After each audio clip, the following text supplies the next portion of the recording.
ঘর এরকম ইতিমধ্যেই ডুবে গিয়েছে।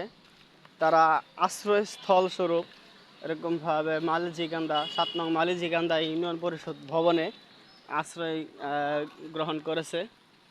আমরা তাদের সাথে কথা বলবো যে তারা কিভাবে কি হলো, তাদের সাথে আমরা কথা বলবো ইনশাআল্লাহ।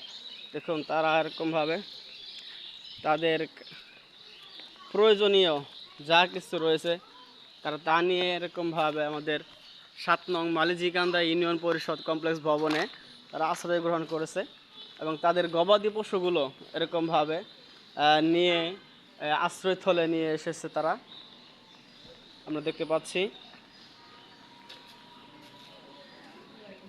দেখুন, আসসালামু আলাইকুম ওয়া রাহমাতুল্লাহ। শুধু আপনারাই আসছেন নাকি আরো কেউ আসছে? উপরে আসছে না? আচ্ছা, আপনারা কোন গ্রামে থাকেন তাহলে? আপনাদের পুরো বাড়িতে এরকম ভাবে পানি উঠছে কি? ও, তাহলে সবকিছু ডুবে গেছে। এগুলো গরু বাছুর কি আপনাদের তাহলে? আপনাদের কাছে কোনো ত্রাণ আসছে এই পর্যন্ত? কোনো সহযোগিতা আসছে কি?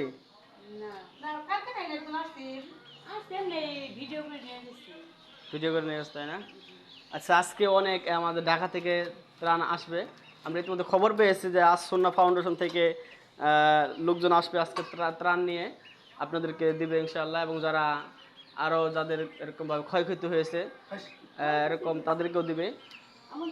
এবং যারা ক্ষয়ক্ষতি হয়েছে এবং যারা এখনও আটকা পড়ে আছে তাদের সকলকে এরকমভাবে উদ্ধার করবে। আমরা জানি যে ইতিমধ্যে আমাদের যে কি বলে সেনাবাহিনীরা এসেছে এবং তারা ভিতরে চলে গেছে, তাদেরকে উদ্ধার করতেছে। তো আপনারা দোয়া করবেন, আমরা দোয়া করি যাতে আল্লাহ তাআলা সকলকেই এই পরিস্থিতি থেকে আল্লাহ তাআলা হেফাজত করে। আমরা দোয়া করি যাতে তাড়াতাড়ি পানি কমে যেন আপনারাও আপনাদের বাসগৃহে এরকমভাবে যেতে পারেন।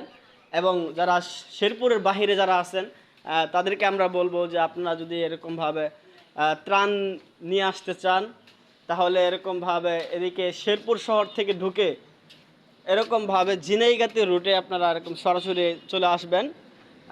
এখানে আমরা দেখতে পাচ্ছি যে সেনাবাহিনীর গাড়িগুলো যাচ্ছে।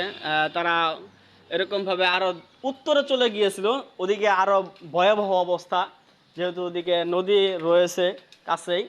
এবং আমরা দেখতে পাচ্ছি যে আমাদের মালজিকান্দা ইউনিয়ন ভবনে তারা আশ্রয় গ্রহণ করেছে।